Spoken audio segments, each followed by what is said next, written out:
Hello everyone.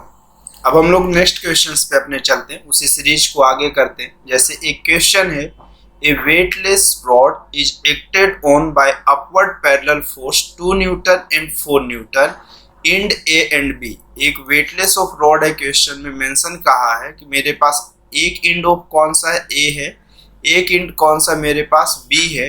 दो forces apply हो रहे हैं, एक 2 न्यूटन का ए इंड पे और बी पे कौन से न्यूटन का लग रहा है, 4 न्यूटन का फोर्स अप्लाई हो रहा है रिस्पेक्टिवली। टोटल लेंथ ऑफ मेरे पास ए से बी तक की क्वेश्चन मेंशन है कि कितना मीटर है, 3 मीटर है।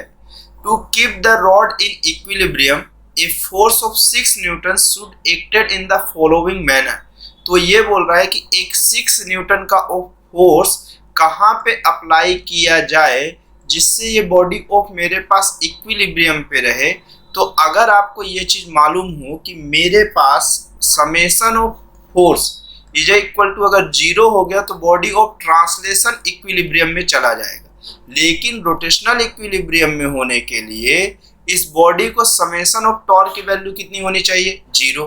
तो आप देखिए 2 Newton plus 4 Newton, up side का फोर्स और नीचे साइड के फोर्सेस का समेशन 0 है, मतलब ये ट्रांसलेशन इक्विलिब्रियम में तो है बट रोटेशनल इक्विलिब्रियम में भी बोला है। तो रोटेशनल इक्विलिब्रियम के लिए मैं ये मान लेता हूँ, एजम्पशंस करता हूँ कि ए से 6 न्यूटन तक की जो डिस्टेंस है वो x है और 6 न्यूटन से b तक की जो डिस्टेंस वो 6 माइनस डिस्टेंस टोटल कितना है, 3 है। तो ये कितना हुआ मेरे पास, ये 3 माइनस ऑफ x हो जाएगा, ठीक है।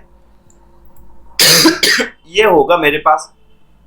अब मुझे अगर ये रोटेशनल इक्विलिब्रियम में है तो मैं किसी भी एक पॉइंट या दो पॉइंट को सेलेक्ट करूंगी, किसी भी पॉइंट को, हर पॉइंट में समेशन ऑफ टॉर्क की वैल्यू कितना होगा, 0। तो मैं पॉइंट ऑफ बी को सेलेक्ट कर लिया हूं कि पॉइंट ऑफ बी में समेशन ऑफ टॉर्क की वैल्यू 0 है।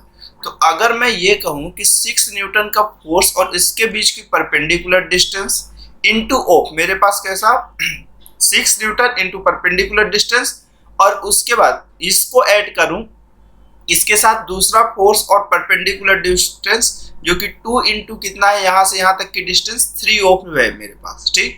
ये दोनों के जो मल्टीप्लिकेशंस का एडिशन है वो 0 के इक्वल होना चाहिए।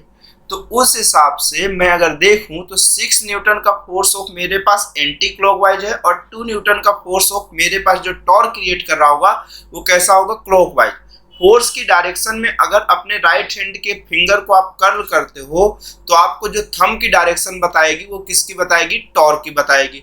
तो एक का टॉर्क ऑफ मेरे पास आउटसाइड है और एक का इनवर्ड है, दो इक्वल और अपोजिट ऑफ टॉर्क होने चाहिए। या फिर मैं ये कहूँ कि मेरे पास ये दोनों का अप्लाइड ऑफ टॉर्क कैसा, अपोजिट है।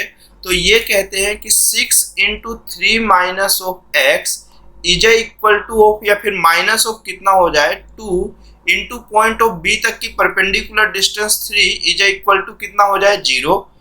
जहां से कितना हुआ 6, 3 minus of x is equal to मेरे पास कितना हो गया 6, और 6 कैंसिल आउट हो गया।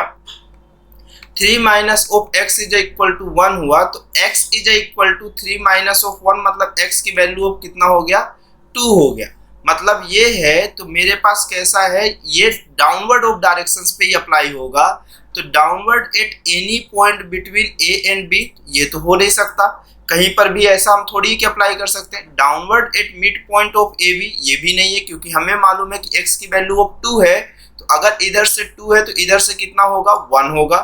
Downward at point C such that A C is equal to 1 metre, नहीं सी ऑफ पॉइंट इसको कंसीडर वो कर रहा है, डाउनवर्ड तो है बट 1 मीटर की डिस्टेंस पे नहीं, मतलब ऑप्शन नंबर ऑफ सी नहीं है, ऑप्शन नंबर ऑफ बचा कौन सा, डी है। Downward at point D such that B से डी तक की डिस्टेंस ऑफ कितना है, 1 मीटर। अगर ये 2 मीटर, अब अगर इसको डी वो कंसीडर कर रहा है तो ए से डी तक की डिस्टेंस अगर 2 मीटर है तो बी से डी तक की जो डिस्टेंस होगी वो 1 मीटर होगी। तो ऑप्शन नंबर ऑफ कौन सा करेक्ट है, डी वाला करेक्ट है, ठीक है। फिर